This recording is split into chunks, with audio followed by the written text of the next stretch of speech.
Hey, what's up, guys? It's Alex here, and it's raining in Minnesota right now.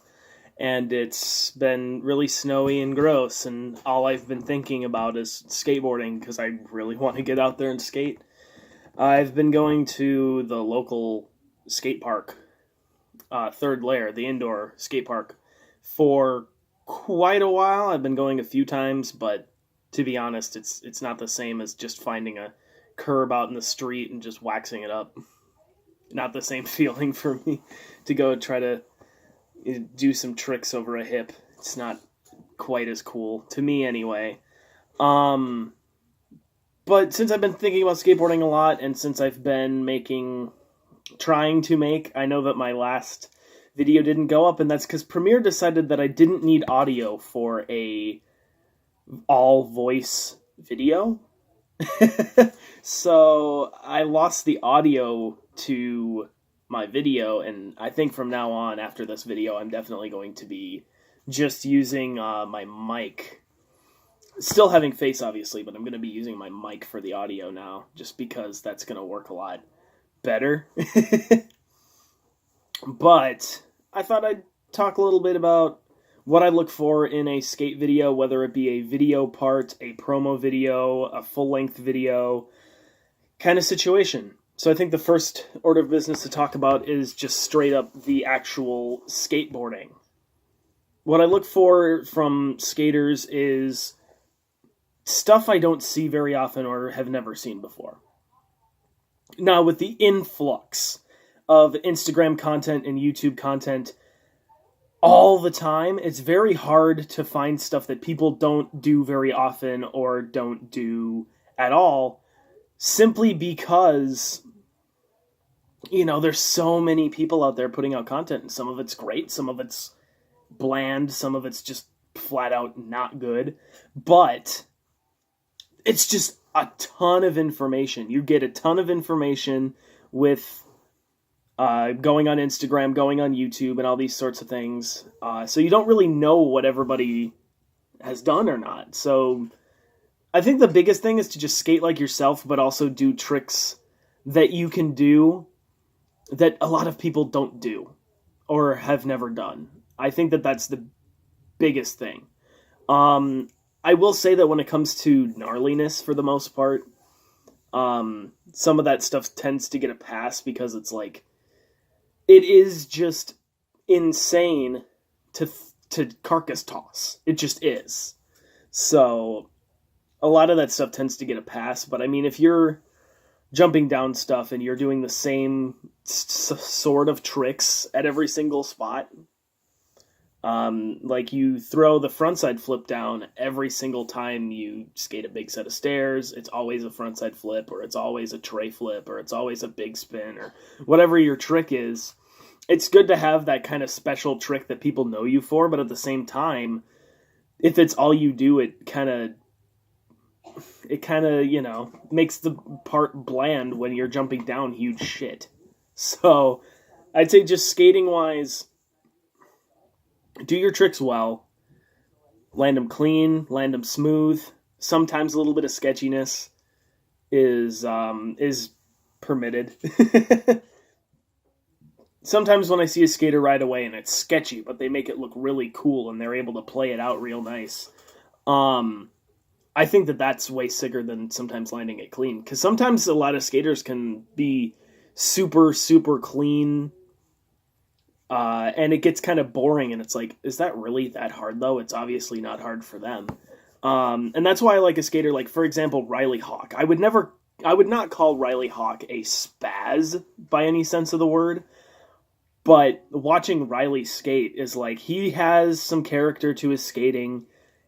Some things are a little bit sketchy, but he makes that sketchiness look really cool, and not everything's super smooth and perfect, and I think that that's a lot more interesting to watch because the tricks are hard. He does do quite a few tricks that you're not going to see anyone else do, either in general or at that kind of spot. Skating huge rails, big gaps, bank to walls, bank to rails, all that kind of stuff that's just super, hard to skate. And he's doing tricks you're not going to see other people do at those spots, so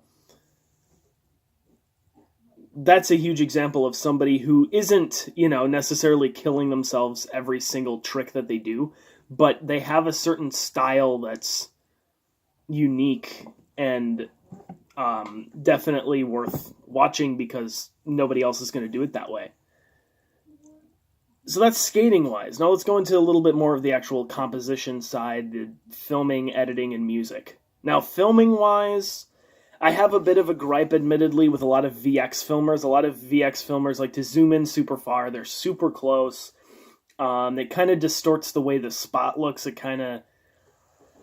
it's hard to follow sometimes. If it's a spot you've never seen before, if it's kind of a unique spot and you're that close to the skater, it's kind of hard to see what's really happening. So my biggest piece of advice is to always make sure that you can keep as much in frame as possible. And I know that a lot of people, like Beagle on his 9 Club interview, argue that the widescreen way of filming with HD, has so much background, like side stuff. He's like, the square is perfect for skateboarding, and I fully understand that. But a lot of people are using that square and getting way too close. And filming also, I think, goes into angles. I think if the best place to have a camera when it comes to like a set of stairs is either fisheye in the middle of the stairs or long lens at the bottom. Some people do long lens at the top, and I don't really think that shows off the way that the spot really is. Unless there's like a curb you have to jump over that you wouldn't see from the front of the stair set. If that makes sense, like those kind of spots.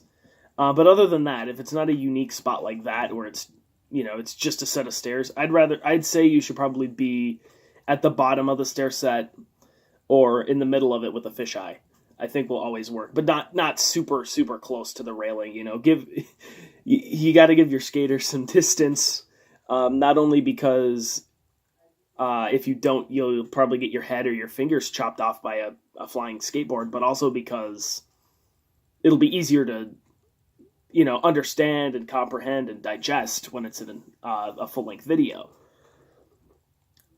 Editing-wise, I think that the focus should always be on the skater. Bar none. The skater or the skaters. It should always be on them. The focus should not be on the fact that you watched a few tutorials about Adobe Premiere and you're like, oh man, I've been using Adobe Premiere for like 5 hours and I understand everything because I watched these tutorials. Because me personally, being a guy who edits stuff, I find this stuff and it's just like, these are easy edits. It's not hard to do these things, And I just don't think that it needs to be in a skate video because it's, my biggest gripes are like the whole like pyramid country kind of thing, which don't get me wrong. Pyramid country is awesome. I think the skaters that are part of Pyramid Country are super, super good. And there's other companies like All-Timers and their video from last year. And just there's so many videos like this where it's just like, oh, look at how artsy we are as a brand. And I understand establishing an aesthetic. I mean, my first video that I ever watched was Elementality Volume 1, which I will be reviewing very soon. And that video was like, it had an aesthetic. It had the kind of artsy, nature-y kind of things, but it also had, the name cards that popped up were very unique and nobody else is going to be doing that style. But the thing is that they don't use that stuff to take away from the skating. It's not, look at how great of editors we are. It's, hey, this is to establish an aesthetic. But watch the skating because it's way more important. You're going to see this and be like, oh, this is an Element video because you did this. It's not, hey, look at what we can do with Adobe Premiere after watching 5 hours of tutorials, So I think the editing should focus on the skater. My biggest piece of advice is to make as many things go with the music as possible. Clip switches on the beat, popping and landing and grinding and all the stuff, like the actual skating tricks to the beat. I know that some people like to switch off and be like, okay, I'm more of an editor that the clip switches on the beat. Other people, like myself, when it comes to editing, are like, the trick should be like popped or landed or whatever to the beat. Preferably landed.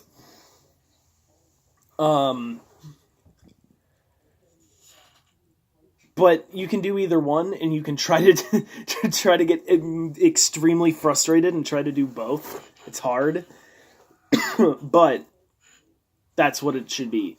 Music-wise, no, most people who watched my January review, and if people would have seen my February review, if it would have actually been able to edit and everything, I have a lot of gripes with the music a lot of the time in modern skate videos, mainly because it's mainly either like innocuous mumble rap or just really shitty indie music. A lot of the time it tends to be.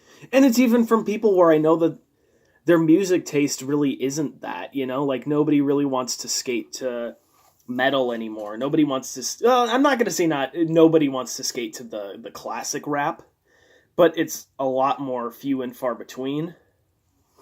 And like classic punk and classic hard rock and anything that isn't like to the style of the Front Bottoms or Future. It all sounds like Future, it all sounds like 21 Savage, and it all sounds like the Front Bottoms or Rex Orange County. It's not anything that's just like, there's no differential. And I think with people trying to make that kind of aesthetic, unfortunately, it all kind of boils down and all kind of sounds the same. I think that there needs to be a mix, and the best combination is, what kind of music does this skater listen to? And what songs or artists fit this skater's style best?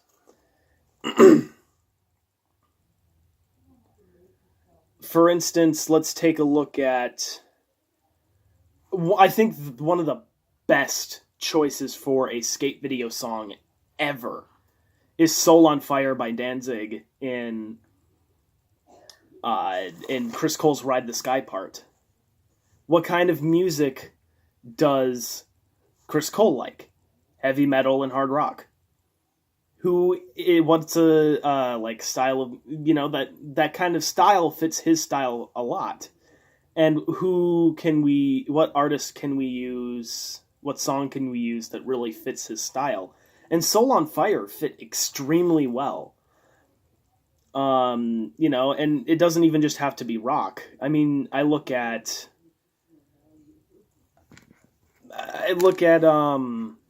Jake Donnelly was another huge one. I think that Too Short song, Blow the Whistle, that was used for his Since Day One part, worked extremely well too. So you should always have the skater's personal music interest in mind, but you should also pick stuff that fits their style. Not everything has to be mumble rap, not everything has to be indie rock, not every skater is into that kind of music, so you should always be focusing more on what they want and what you can get the rights for. That's what they like and fits their style. Yeah. So that's kind of my argument about what I like when it comes to skate videos. Let's talk a little bit about this whole argument going on about if the full-length video is dying. Now, I know that a lot of people talk about the DVD dying, which nothing's, to put it in the way of a Jankum article, nothing has died more deaths than the DVD. Because people thought the DVD was going to die when Fully Flared came out. Then people thought that the DVD was going to die when Stay Gold came out. Then people thought it was going to die when Since Day One came out. Then when Pretty Sweet came out. and just again and again and again. And nowadays, even you can, it's harder, admittedly, to find DVDs at a local skate shop. And so you do have to order them online, which is kind of strange to me, to be entirely honest. But I still think that if you're going to watch a skate video, you should buy it. Even if it's just a digital download, buy it. Because the whole argument is, should we pay for skate content if it is already available to us for free on Instagram and YouTube? And my thought is, here's the difference between what for the most part, I know that there are a lot of companies that will put their promo videos and their full-length videos and their video parts out on YouTube, or even on Instagram TV at times. But generally speaking, if we are talking about skateboarders who are YouTubers, take, for instance, John Hill. John Hill's a huge example. Sam Tabor, Andrew Schrock. Andy Schrock. I don't know why I called him Andrew. Dale Decker, Dan Corrigan, Haley Esock. There's those guys. Mike Osterman's another example. There's those guys who just put their stuff out on YouTube, and almost every skater puts their stuff out on Instagram, except for like Wes Kramer because he doesn't have one, Vincent Alvarez because he doesn't have one, but everybody else, And the thing is, the difference between a full-length video or a promo video or a video part versus the stuff you're going to see on Instagram that was, a full-length skate video can take anywhere from 6 months to 5 years to make. So when you have that amount of time, that's hard work. And filming a street clip is a whole lot different as well from filming an Instagram thing that takes 2 days to film. Because that Instagram video that you're going to see that takes a day or two to film is literally just that skater is handing their phone to a friend or a filmer who's at the park, and he's just like, hey, film me so I can put this on Instagram.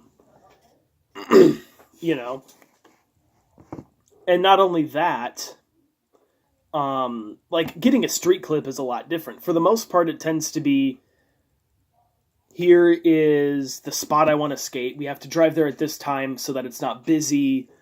I need 2 or 3 filmers. I need 2 or 3 photographers to get a good shot or whatever. Well, you just need 1 photographer, but you see what I'm saying. You need to get at least, there's probably going to be at least 3 people documenting the skate event. You have to make sure that they're all there, that they all have everything they need. Nothing's broken, nothing's stolen, nothing's, out of memory or whatever. Everything's ready to go. And you have to try it, and there's a chance you're going to get kicked out, and you have to start over tomorrow. There's all these things, whereas you're getting a single clip at a skate park, it's going to probably be their special trick that's the hardest trick that they have down consistently, when it comes to, skating down something or skating a rail or a ledge or a hubba or a quarter pipe or something at a skate park. That's going to take them 20 tries to do versus a hard clip of a trick that they don't do very often in the streets that's going to take probably hours, So having all that all said, a full-length video is hard work because there's also so much chance of you getting injured out there filming a video part. All of the, everything you're trying, you could get hurt. And it happens to a lot of skaters that they just get hurt and they have to take months off from filming their video part, and then the time to make the video gets extended so that guy can have last part and all this kind of stuff. So when you put all of that stuff together, it's a lot of hard work, and it should be paid for. You should be paying for skate content. And I'm not just talking about the Instagram content, because paying for that would be whack. I'm talking about if there's a company out there that makes a video and you really like the company or you really like the team that's on that company, buy the video.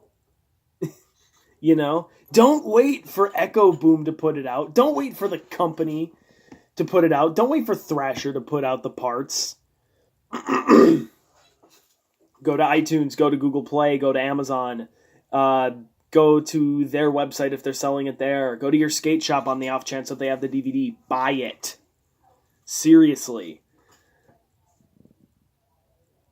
But the whole thing is, yeah, people should be paying for skate content. And especially when it comes to two videos that are being announced that are supposed to come out very soon, which is Zero's Damn It All and Baker 4. If those DVDs are $40 or the download's $40, I'm buying it. I'm supporting the brand. Not that they're companies that would do this. But, people having a fit over the first issue of iDabble video magazine being $30, that's so that they can make money and do more of it.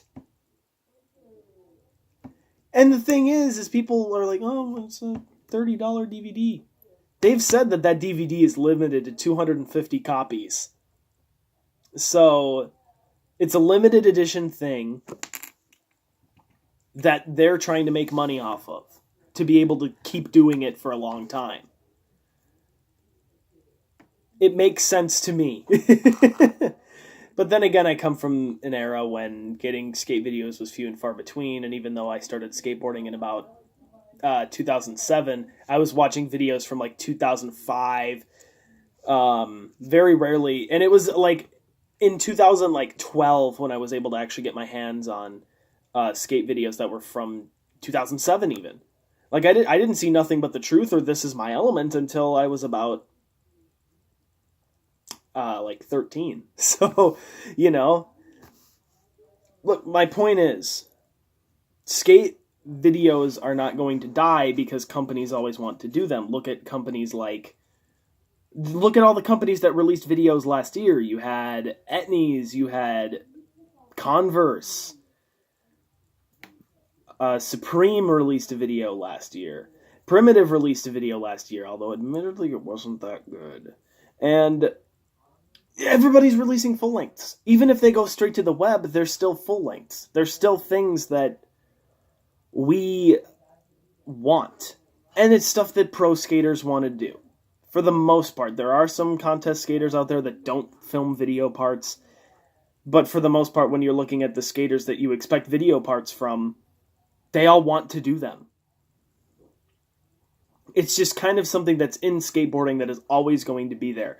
Yes, now with the influx of people who put their stuff up on YouTube and people who will record, an Instagram edit every week, there's all that stuff you can get for free, but these companies will always want to do videos and will always want to watch them, and the skaters making them will always want to make video parts. So the full-length video is not going to die. But that's all I have to say for this. Thank you so much for watching this, and get ready for more videos coming up next week. Thank you so much, and have a good rest of your day. Bye.